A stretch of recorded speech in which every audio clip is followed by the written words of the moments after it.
So if you're anything like me, the past few months or even the last year, you've gotten these kinds of edits on your Instagram.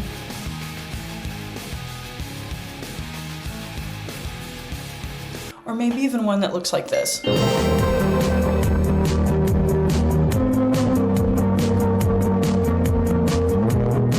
Recently, I have noticed a massive blow up of the revival of the early 2000s older brother, older sister, vibrant video game nu metal aesthetic, and I am all for it.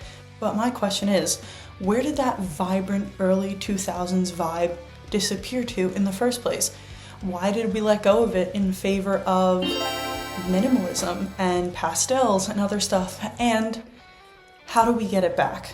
So in this video, I'm going to be talking about the amazing aesthetic of the early 2000s and everything emo and nu metal and skater and video game lover, and how in small ways we can get that aesthetic back. Because I have become severely depressed recently thinking about what we have lost. If you're like me, you remember early 2000s sitting on your couch in your living room, watching music videos and seeing Monster cans all over the place and pizza boxes and being envious of your siblings for having a way cooler aesthetic than you. And now all over my Pinterest, I'm seeing all of these styles and all these things being totally revived.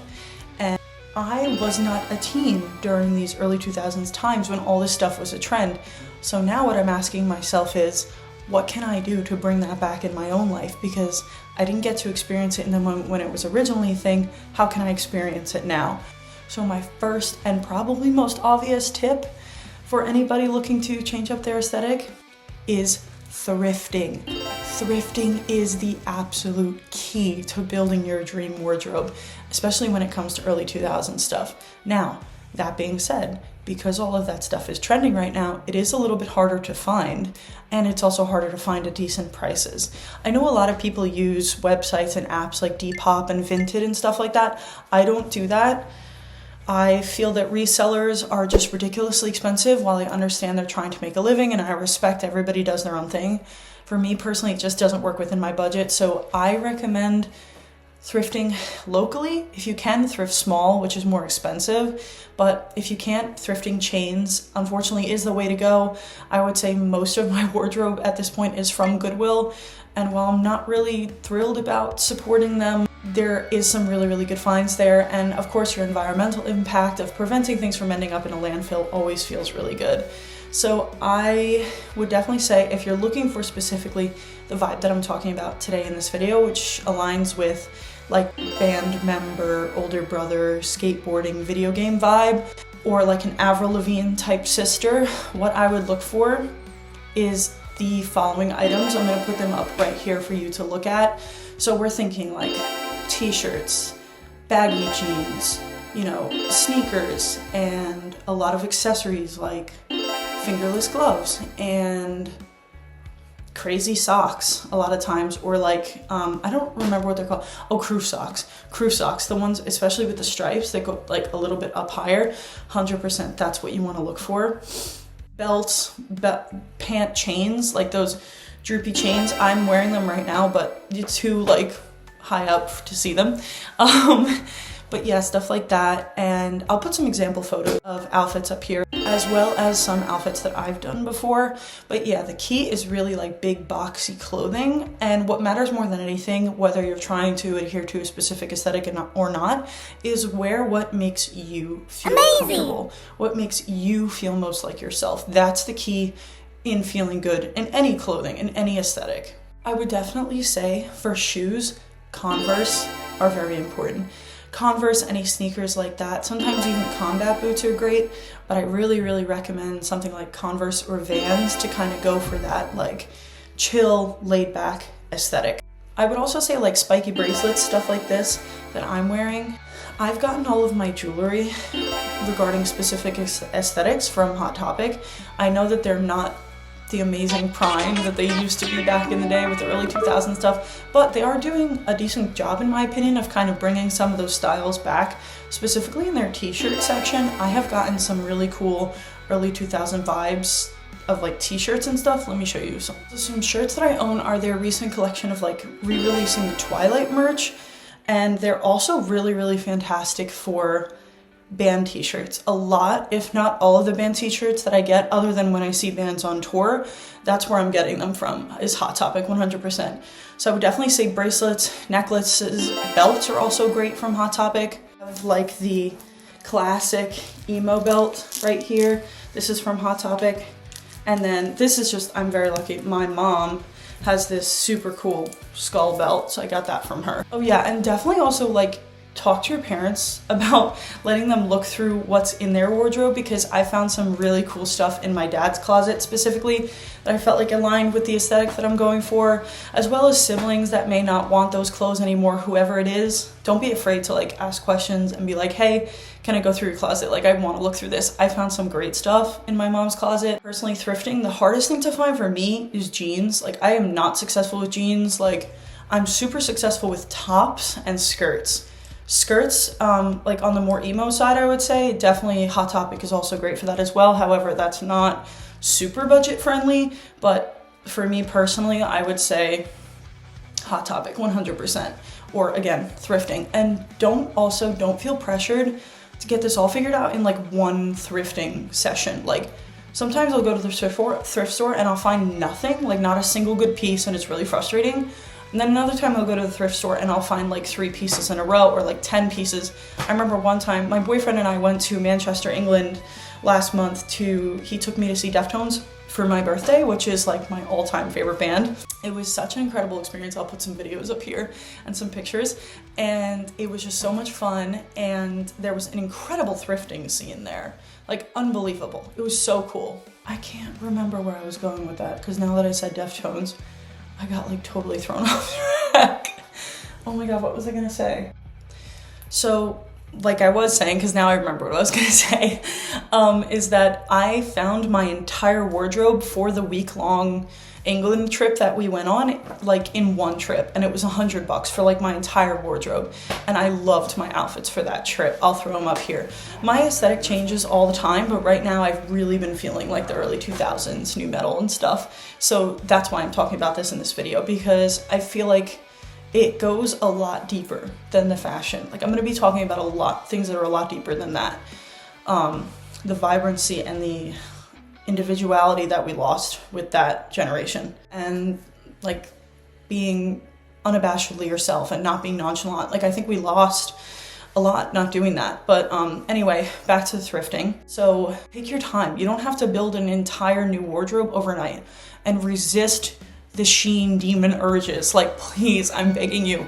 I know it's so much easier to just go online and have a curated algorithm that just easily gives you the results of the things you want. Please don't feed into that. You know, our goal here is to bring back authentic, real, genuine culture that is interesting to us, and I don't think the way to do that is by putting more clothes on this planet. It's by utilizing the millions and millions of pounds of clothes from people in that time period already like sitting in somebody's closet waiting to be found. So do the best that you can to thrift. Take your time, go with your friends. I would definitely recommend bringing headphones, bringing something like water, wearing like clothes that are easy to remove so that you can like easily change in and out of stuff that you're trying on. I could do a whole separate video on thrifting alone if you guys want to.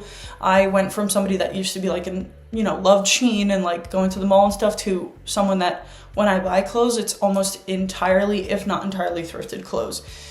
And if I don't buy thrifted, I get items from my family, or I curate and invest in really, really high quality pieces that I know will last me a long time. And I also have an amazing, adorable, super handsome boyfriend that buys me some really cool clothes sometimes. So yeah, that's what I want to say about the fashion specifically. So like I said, comment down below if you guys want an entire different video just on thrifting, because I really love it and I always feel so good about it when I'm doing it. And I feel like thrifting just gives you an opportunity to make pieces that are just genuinely so much more unique, put together outfits that are so much more layered and have so much of your personality put into them, which is one thing that I feel like we've lost since the early 2000s, is putting our personal identity, even knowing what our personal identity is, and putting that into our outfits when we create them. So the second thing I want to talk about is hobbies that kind of bring back that vibe of the early 2000s. Now, if you've been on this channel for a while, you already know this. I am an absolute fiend for scrapbooking. I will shoot up some evidence here. I've been scrapbooking since probably my junior year of high school, and I'm a junior in college now. And it has been such a huge part of my life. It is so therapeutic and so much fun, so creative, and I also think it's way easier than what people think it is. I think social media, that's a conversation for another day. Social media overcomplicates things and makes you think it has to be perfect. It doesn't. Some of my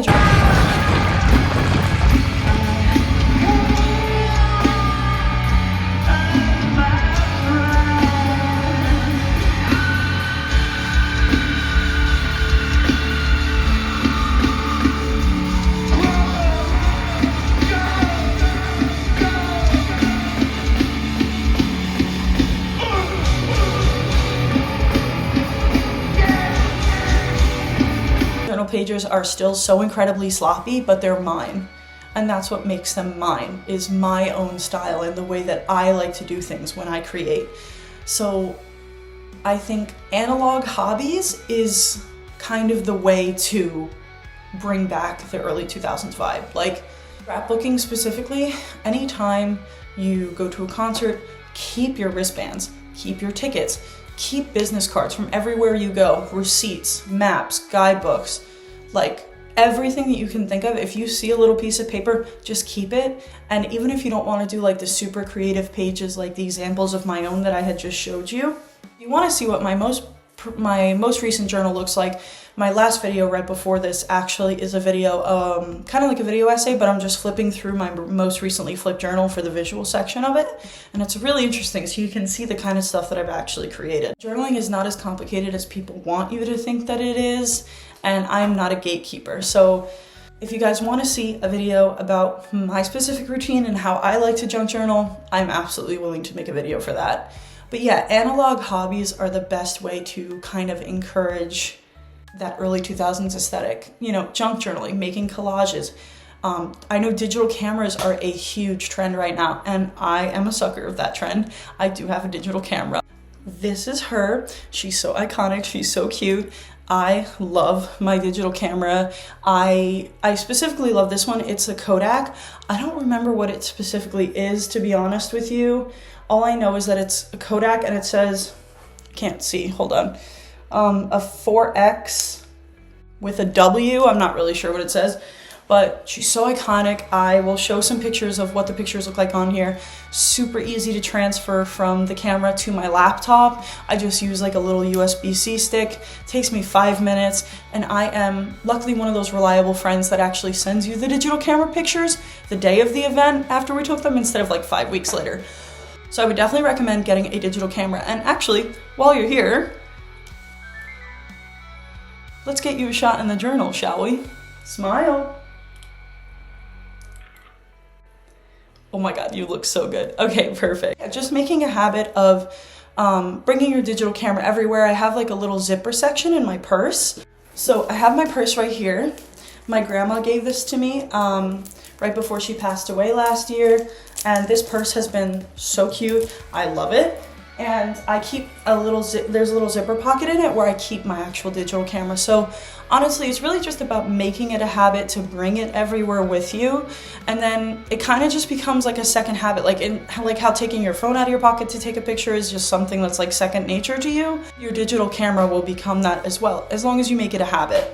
And something that's great about using a digital camera is that AI and corporations can't steal your photos and use them for data and to help generate AI, which we are very anti-AI on this channel, just so you know. But yeah, so using a digital camera is an example of a great hobby. It's so much fun, and the pictures turn out so cute, and it really feels so cool to look back, especially on the videos that I take on my digital camera. I love looking at the videos. Something about digital cameras just really adds a warm, fuzzy, nostalgic filter to the memories. So it just feels even more special because I think that vibrancy that we don't see with modern cameras absolutely makes a difference. So the first two we have up here for you to remember if you want to write down a little list in your journal, which I recommend you do. We have junk journaling and digital camera use.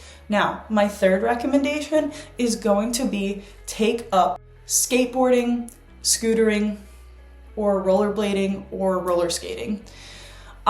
Some of my favorite people, including Chino Morano, who's actually on the screen right now, actually does skateboard. And I think, one of the coolest hobbies, I really want to get into it, but I'm just like so scared because I had like a terrible longboarding accident like years ago, and I'm just like traumatized now, so I'm like too scared to hop on it. But this past summer, me and my friends, we were just super bored, and we sat on the curb outside my house and we were just messing around with longboards for a little while instead of sitting inside on our phones.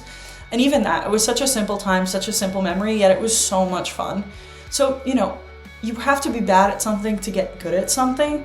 So hang out with your friends and just try something new. Try skateboarding, do something fun. Listen to music on a speaker instead of just directly out of your phone outside. You know what I mean? Like, use a CD player instead, which we are going to be getting into vinyls and CDs and cassettes next. But there's so much that I want to cover in this video, and I don't really have like a script. I'm kind of just going based off of what I know and what I enjoy personally. Like, it just feels more authentic to me that way, so that's what we're gonna do. But yeah, I would genuinely say just try it. It's just, I also understand that the equipment and stuff is very expensive, so if you can, try to get in touch with somebody that you might know that might be getting rid of a skateboard or is willing to let you borrow it or something like that. Facebook Marketplace is also great to find used stuff that's in pretty good condition. I used to sell on Facebook Marketplace. I used to sell like old books that I knew I wasn't going to be reading, but now I've learned better and now I donate them to libraries because they need it more. Or you can also, again, thrifting. I've seen stuff like that at thrift stores. Sometimes estate sales are good for more items that aren't clothes, so you might get lucky. But again, find out, your older siblings, check your garage.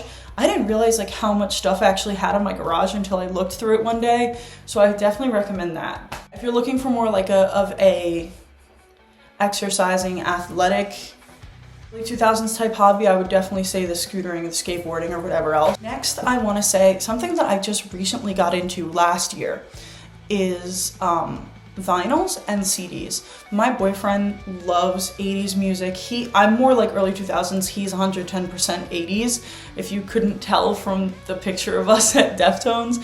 And that's actually him. He's actually that poster right there. Yeah. He's so cool, guys. I know, he's so cool. But yeah, so he's very 80s, so he only listens to cassettes in his car because he drives a really old car and it only takes cassettes. So even just something like that, music stores need our support to stay afloat, especially shopping local. Like when you go to buy your vinyls or your CDs or even cassettes, don't use Amazon or Barnes & Noble or any big chain. If you can avoid it, shop local and small, because honestly, a lot of times it's usually cheaper. I've been to some super awesome record stores. I'll show some pictures and videos right here. It's one of my favorite things that my boyfriend and I like to do. It's really just a great way for us to bond. It's a great way to bond with friends, is to say, hey, like, let's take a trip to the record store or the music store and just kind of wander around. And you'll be shocked to see I think a lot of people think that modern stuff isn't being made into CDs and vinyls, but that's not true. Even Deftones, for example, their private music was just recently released on vinyl, and CD as well. Like, so many things are still being put on vinyl and CD. It doesn't just have to be metal. However, I know that this like video is themed after NUMETAL early 2000s aesthetic specifically, but for any aesthetic, if you wanted to kind of stop supporting Spotify, which is really hard to do, but knowing how problematic they are, even just a few minutes of less listening time does make a difference.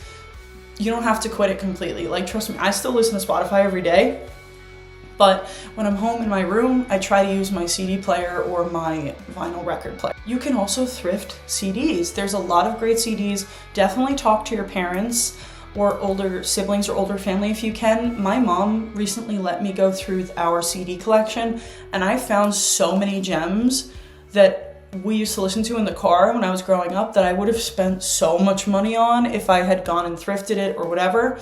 but instead I found it in my own house. So make sure you're always checking what you have first before you decide to go out and buy. That's also really important to reduce waste, because you don't want to go and buy a record that you didn't realize you already had on CD in your own house. So buying CDs, usually relatively budget friendly, I would say, especially if you thrift them, they're like $1 each. In stores, I would say they're usually between $5 to $14. Again, it depends on what it is, how rare it is, how many copies were released of it originally when it came out on CD, and same thing for vinyl records. Record players are trending right now, so they are on a little bit of a cheaper side. I would definitely say go to a music store if you can, which would be a little bit more expensive, but it's better to support local than to buy something cheaper from something like Amazon, which honestly usually doesn't end up working that well anyway. When in doubt, go to the professionals. Go to the people whose 9 to 5 is to work in a music store. Their entire life is music. I trust my boyfriend with my life regarding music and music systems and instruments and stuff, because that's his biggest passion in life. So, you know, talk to people, talk to friends, look it up online too, like TikTok and Instagram. Like, I know that there was a huge trend going around about like no social media in 2026 and going analog and bringing back like older hobbies like that. So that's one way that we can promote it. Most cars also, especially if you have an older car, most cars actually do have a CD player. So if you just take a seat in your car and figure out where it is, it can be really easy. All you have to do is slide a CD in and it's perfect. It's a really cool way of listening to music. And I also think, because everything is so on demand nowadays, you can kind of like lose appreciation for the actual music that you're listening to. Whereas if you listen to a CD and you kind of have to listen to certain tracks or have to listen to an album, I've found so many songs by listening to CDs from my favorite artists that I never would have known about if I didn't listen to CDs or vinyls, because you kind of have to sort through that one thing. You can't look at their entire discography. You have to go based off that one CD, whatever it is you're listening to. So it definitely brought a lot of new, really great music into my life that I wouldn't have known about otherwise. Honestly, the benefits to CDs are pretty endless. They also look sick as hell as decoration, just like how vinyl records do. And it's also really, really easy to make your own CD. I had a friend who was super into burning his own CDs, and I texted him, like, this was 2 years ago now, which is kind of crazy to say. And he taught me in probably 20 minutes how to burn my own CD. And now I have a bunch of CDs in my car that are on my own mixtapes. I've made one for my boyfriend before. Like, I've made so many, even just making CD compilations for Renaissance fairs, like make-out music I've done before. I've done sad music. I've done like teen angst. I did 2 teen angst CDs, which I loved. And my best friends, when they came in my car, they actually loved it so much they asked me to mix that for themselves. And I made like the covers from scratch using my journaling supplies. And I'll try to find some pictures and I'll put them up here to show you guys. But just like taking time out of your day to put conscious effort into what you're consuming and what you're creating. And it's just so much fun, and it adds so much personality to things. And honestly, one thing I've learned is that just because something's faster and more efficient doesn't make it better. I think a large point about the early 2000s is that we were reaching a point of kind of like optimizing everything we were doing, making it the best that we could. But now that we're kind of in this time of like, oh, everything's at its best technology, everything's super quick now, we kind of lost the beauty in the slow process of creating. And there is a lot of beauty in that. Taking the time to make the CD rather than taking 2 seconds to click the song on Spotify. It's fun. It gets you off of doom scrolling. It's different, it's exciting, it's enjoyable, and I really, really recommend it. The other thing I want to say is reading books. Reading books and magazines. Magazines are kind of making a comeback right now as well, especially if you want to know how to make them yourself. I've seen a lot of TikToks. I've seen a lot of Instagram reels about people making their own magazines, about their own lives from scratch. Specifically, recently, Deftones just released a Be Quiet and Drive issue with Vice, which it is so cool, and it emphasizes so many like genuine artists and like has, you know, my favorite musicians in it. And it's just like a really cool thing. Instead of sitting and doom scrolling on my phone when I'm trying to go to bed and I can't sleep, I pick up my magazine and I read it.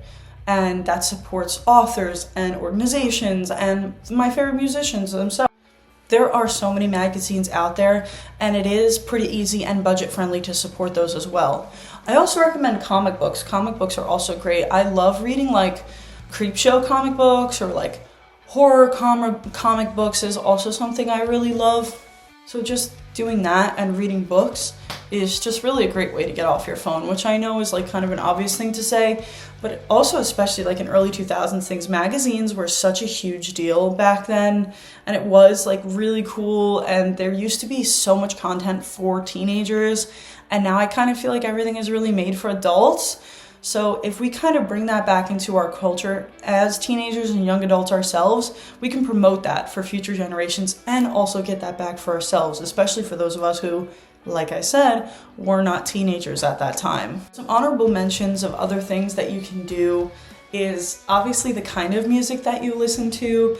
I would look up, if I were you, like early 2000s top charts. I specifically like metal music, so I would look up like nu metal or metal topping charts in the early 2000s, whatever specific years of aesthetic that you're going for, or if you're just doing early 2000s in general. I would also say eating a lot of pizza and drinking a lot of Monster feels very early 2000s to do.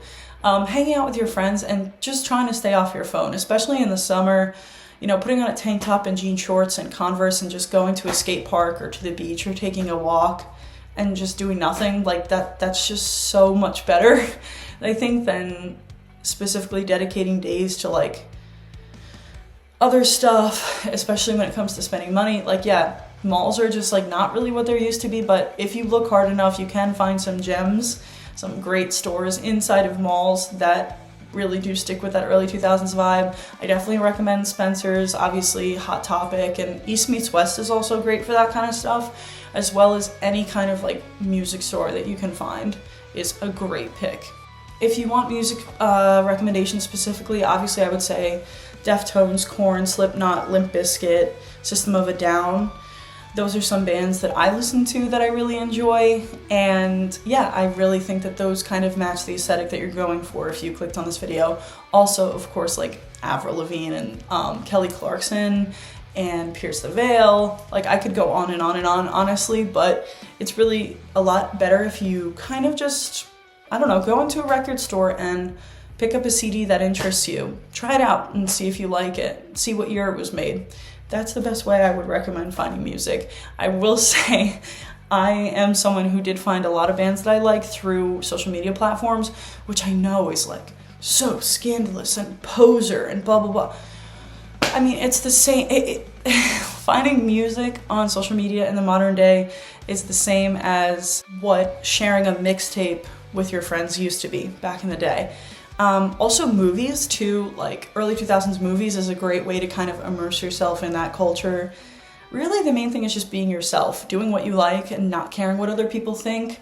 I would definitely also say, sorry, I know this video is going on long, but I have like so many ideas and I didn't really organize it. So I would also say going to underground concerts, underground local shows in small venues. That is a fantastic way to get connected to people that are like-minded like you and have the same interests in you and have the same aesthetic as you, or maybe even will expand your aesthetic or your ideas of what you like. Just getting out in the world and meeting people and going to smaller venues, especially for concerts, is a fantastic way to kind of feed the flame of that early 2000s energy. I mean, I don't even know. In summary, I hope I gave you guys enough stuff considering, but I really hope you enjoyed this video, and I had so much fun filming this, and I can't wait to see you guys again soon. If you have any questions or opinions or stories that you want to share, please share them down below. I think in the recent years, especially since the end of the early 2000s, we've kind of lost this excitement around individuality, and we're kind of obsessed with kind of going with the crowd. I feel like a lot of people are, and it's okay to go against the grain, and it's also okay to be into things that aren't the main trend right now. Do what you want. Go out there, wear your spike bracelets, put on your makeup. Oh my God, I can't end the video yet. I have to talk about makeup. Okay, so really easy. I will keep this nice and short and simple because I'll tell you exactly what I do for inspiration for decades or whatever. Pinterest. Pinterest is a lifesaver. If you need inspo for outfits, for food, for hangout ideas, music, anything, go on Pinterest. Literally search early 2000s makeup look. That's what I do. And when I don't know what to do, I put brown eyeshadow, black eyeliner, smudge it, white highlighter, blush, and lipstick, and that's it. Like, that's what I do when I'm going for my early 2000s look. So yeah, anyway, in the last few years, I really feel like we've kind of lost that individuality, but the main person that matters in your life is you. You're the main character of your story. So if you're sad that you missed out on that wave of early 2000s stuff, make that wave for yourself. Do all of that stuff. Be that wave. Maybe you'll influence your friend group and now all of a sudden you guys will all be into it. Maybe even learn an instrument. I don't know. Maybe you'll end up joining a band. You never know, right? You never know. But the first step that you have to take is to tell yourself, okay, this is what I want. The next step is, okay, what do I do to accomplish that aesthetic? And you're already here. Oh, like you're here, you made it, you figured out, okay, now I have a bunch of things to start on. Don't get overwhelmed. You don't have to do everything all at once. You can take some ideas from this video or all of them. It's totally up to you. It's your life. Point is, live it how you want it. Get out there, be creative, and do your best. That's all that matters. I really hope you guys enjoyed. Please make sure to like, comment, and subscribe down below. And I hope to see you back on this channel soon. Bye.